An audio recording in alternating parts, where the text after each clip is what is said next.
이상한 알베르게 원 16번째 날. 모르니요스 델 까미노에서 카스트로 헤리스까지. 1. 모니카와 재회하다. 징. 아침부터 스마트폰의 진동에 눈을 떴다. 페이스북 계정에서 날아오는 알림이었다. 명상과 생각의 질에 대한 답변을 공유한 포스트에 연일 사람들의 반응이 뜨거웠다. 페이스북 댓글, 좋아요 326개, 댓글 74개, 공유 38회. 한혜원, 다음 숙소는 어디인가요? 점점 흥미진진해지는데요. 김발라스, 상식의 반전. 정지야, 생각의 전환. 아이디어 김, 다음 숙소에 가실 거예요? 이번에는 무슨 질문하실 거예요? 버블티 먹고 싶다. 잡념이 화두라고요? 흑당 좋아. 요즘 바쁘기도 하고 그래서 이런저런 생각이 떠올라도 될 수 있으면 쉴 때는 아무 생각도 안 하려고 했는데 그런 것들을 조금 더 챙겨봐야겠어요. 이현빈, 산티아고에 이런 곳이 있었나요? 숙소 주소 좀 공유해 주세요. 물론 좋은 댓글만 있는 건 아니었다. 페이스북 댓글. 박소연, 오 수연, 산티아고 가더니 이제 도인이 다 됐네.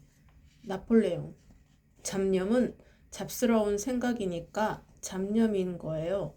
어디서 이상한 소리를 듣고 와서 궤변입니까?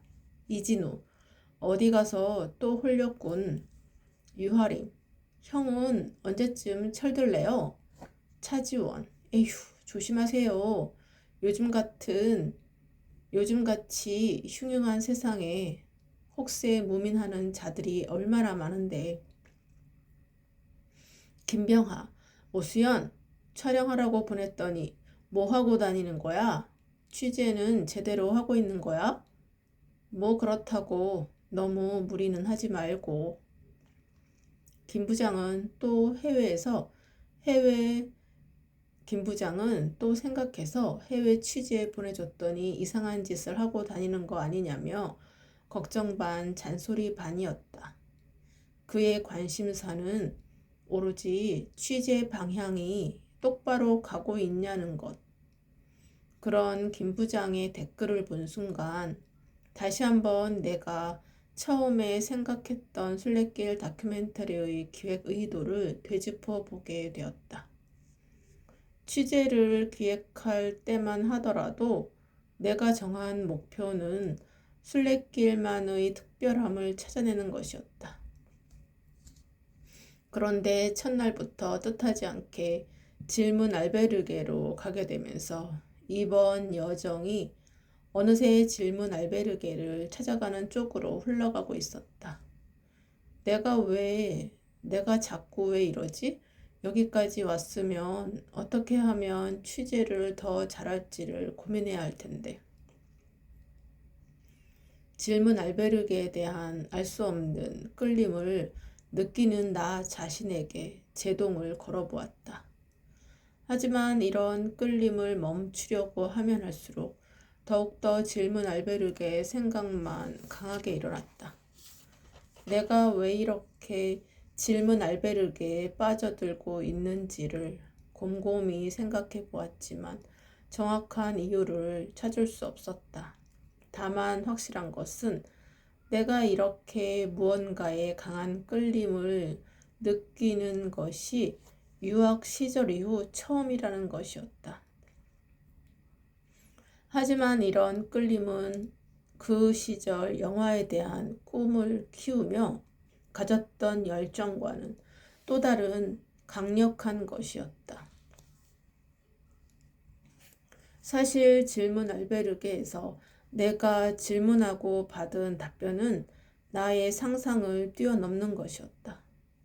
그리고 그 답변에는 내가 생각하지 못했던 부분을 건드려주는 어떤 특별함이 있었다. 물론 이해하기 어렵고 받아들이기 어려운 분도 있었다. 가만, 질문 알베르게에도 순례길의 일부잖아? 아직 사람들에게 잘 알려진 장소는 아니지만 앞으로 분명히 주목받게 될 거야.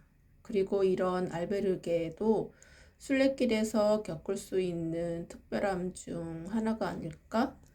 누군가는 고된 순례길의 여정을 완주한다는 것에 특별함을 가질 수 있겠지만 나는 순례길에서 얻게 되는 인생에 대한 고찰, 질문 알베르게에서의 질문 기회, 그리고 답변지를 읽고 일어나는 생각의 전환 역시 해본 자만이 얻어갈 수 있는 순례길의 특별함이라는 생각이 들었다.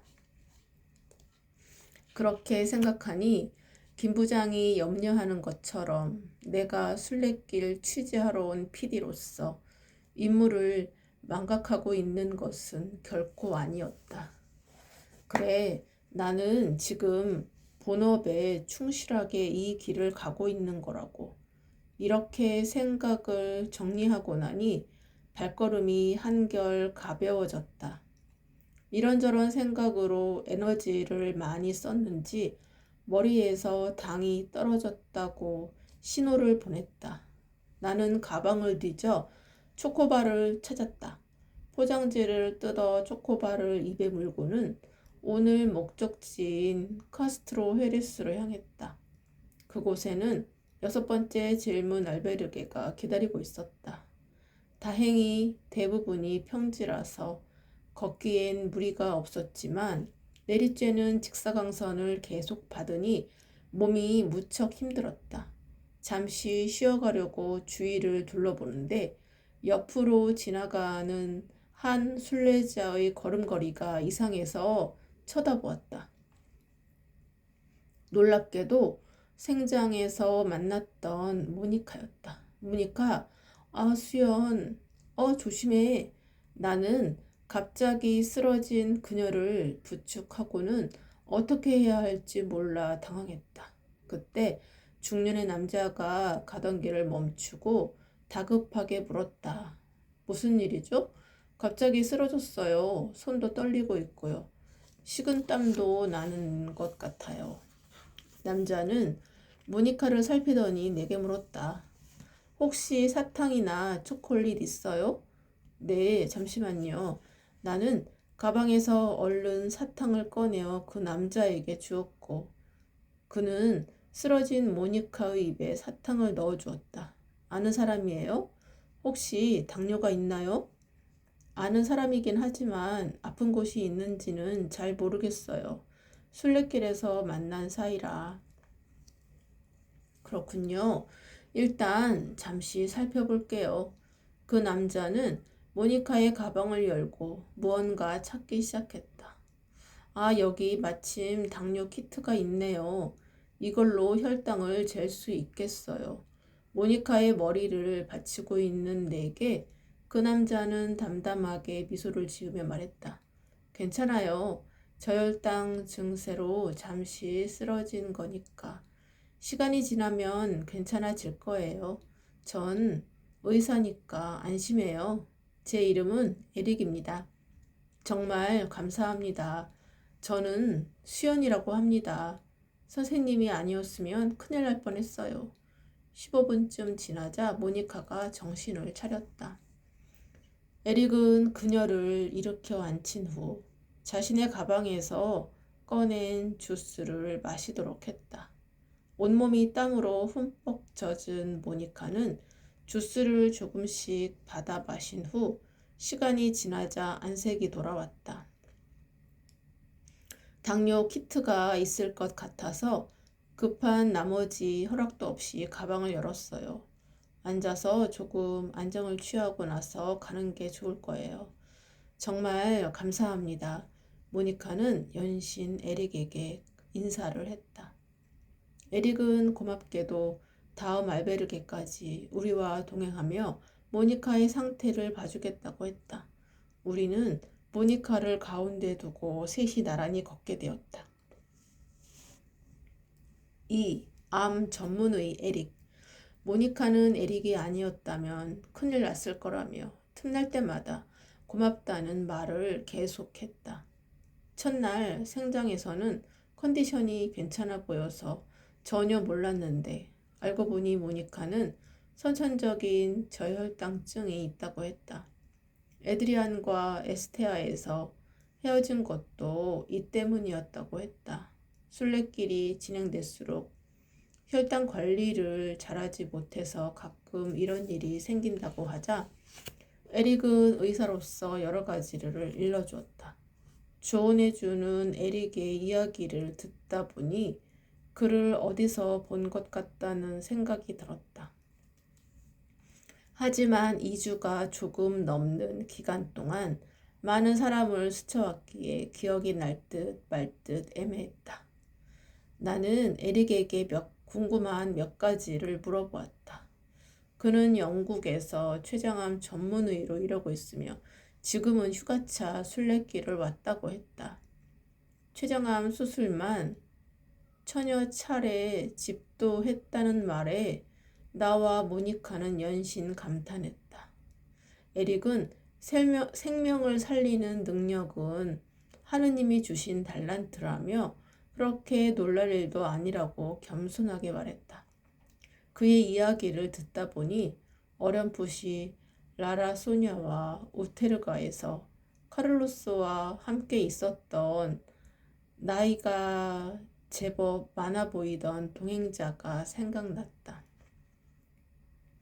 혹시 카를로스라고 아시나요? 이탈리아에서 의사로 일하고 있는. 아, 그 친구. 이번 순례길에서 만났었죠. 역시 맞았군요. 어딘가 낯익은데. 어디서 봤었나 했어요.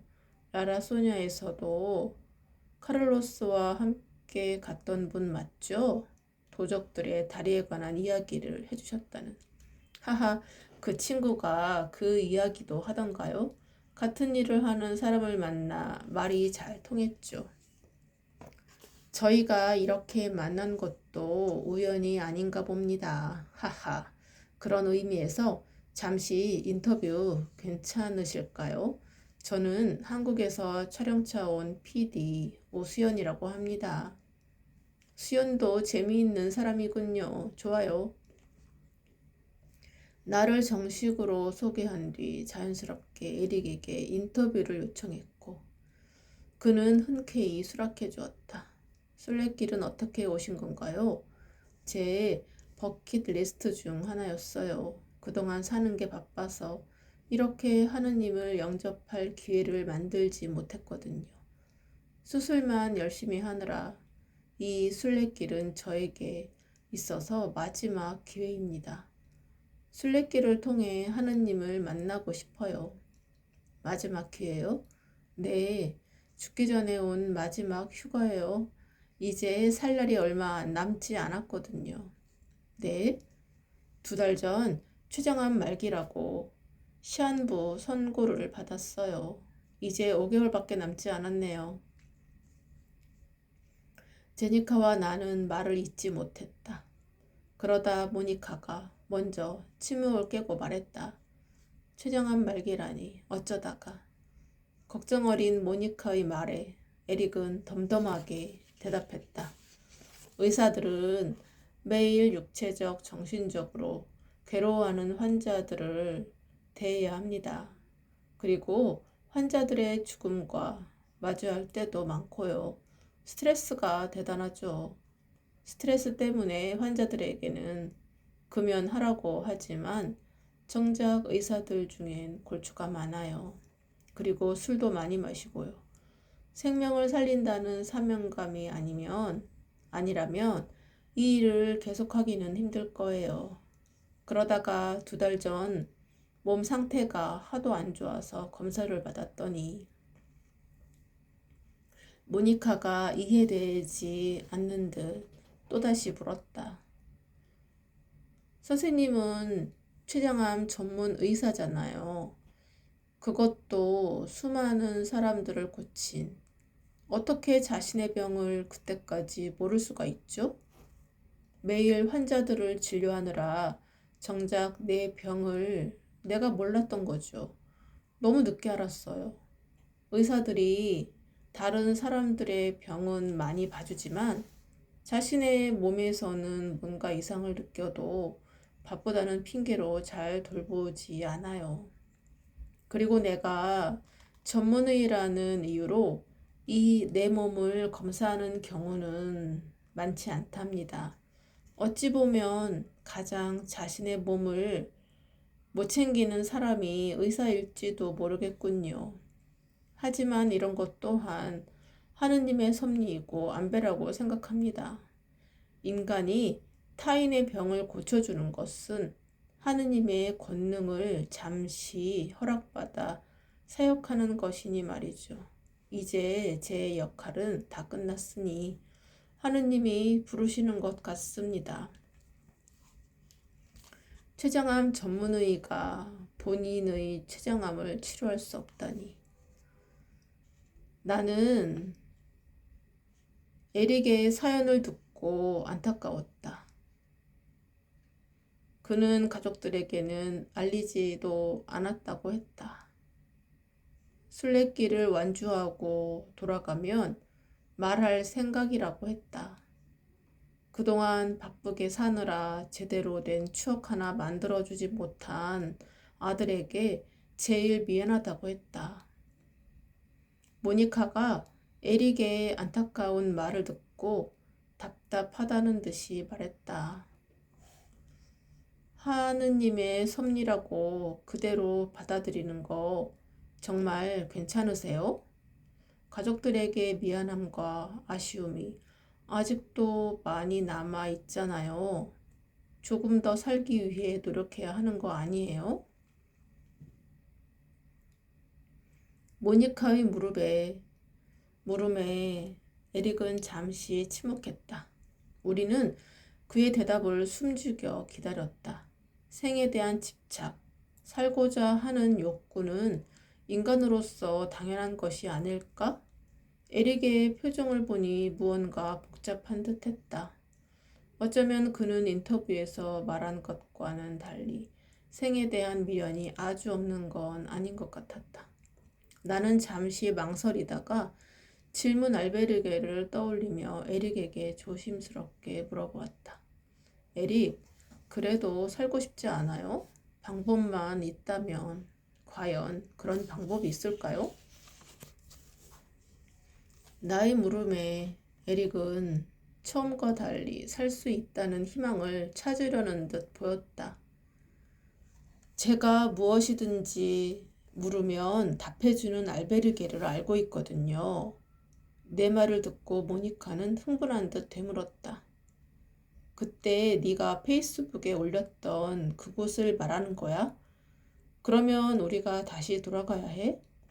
아니, 여기서 조금만 가면 다음 질문 알베르게가 있어.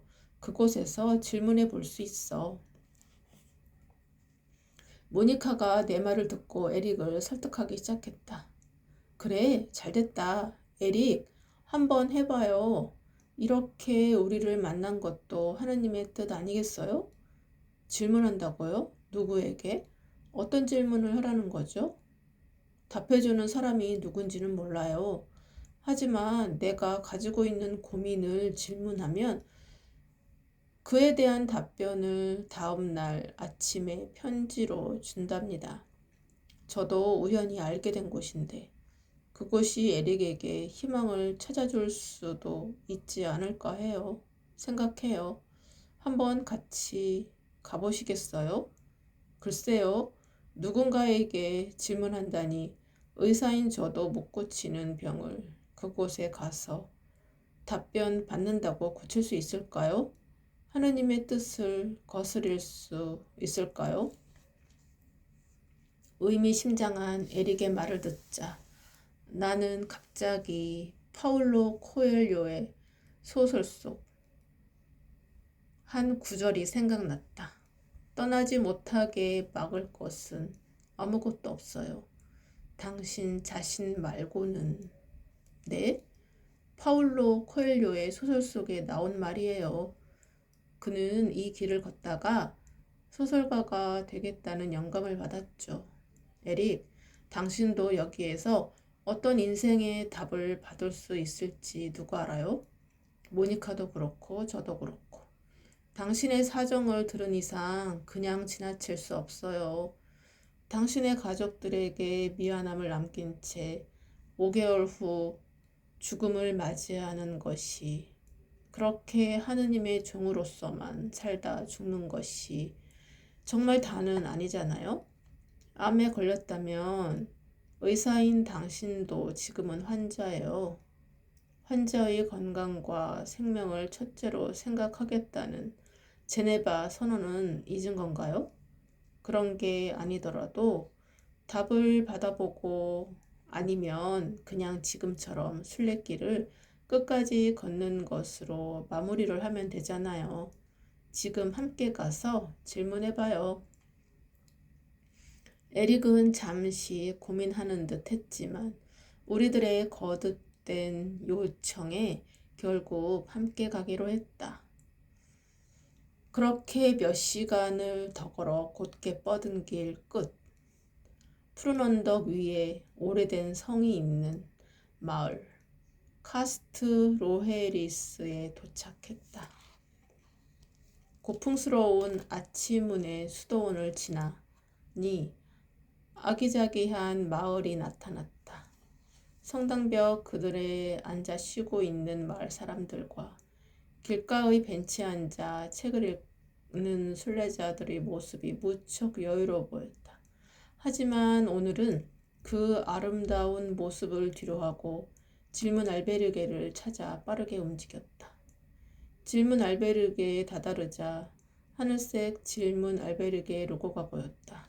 이번에는 혼자가 아니었고 누군가의 목숨이 달려 있다고 생각하자 또 다른 의미에서 긴장되기 시작했다. 세 자리가 남아 있어야 할 텐데 3명이 모두 들어갈 수 있는 자리가 있을지 걱정이 되었다. 로비에는 체크인을 이미 진행 중인 순례자가 있었고 대기 인원이 몇몇 있었기에 우리는 로비에 있는 소파에 앉아 잠시 기다렸다. 우리 차례가 되어 알베르게 주인에게 3명이라고 이야기하자 애석하게도 주인은 이제 단 2 자리만 남았다고 했다. 지난번처럼 혹시 체크아웃하는 사람은 없을까? 신락 같은 희망이라도 기대어 보고자 주위를 둘러보았다. 그때 모니카가 말을 꺼냈다. 에릭과 수연이 이곳에서 머무는 게 좋을 것 같아요.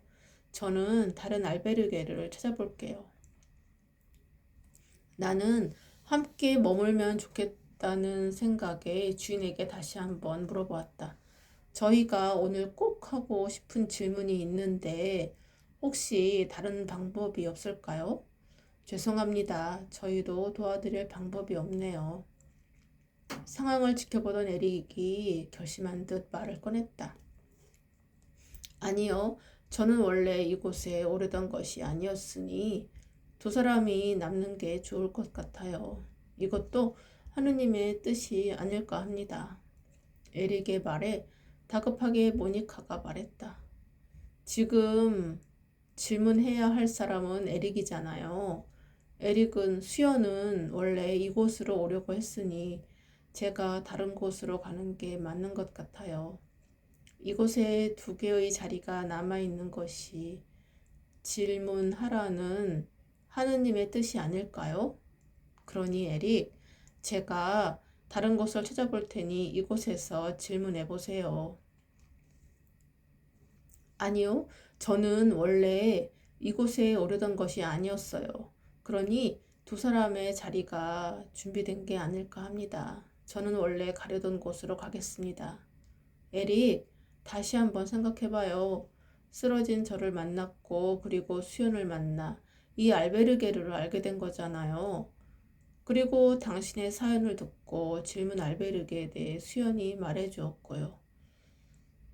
당신이 질문할 수 있도록 우리가 이렇게 만난 건 아닐까요? 제 병에 대해서는 제가 잘 압니다. 괜한 미련으로 하느님의 뜻을 걸을 수는 없어요.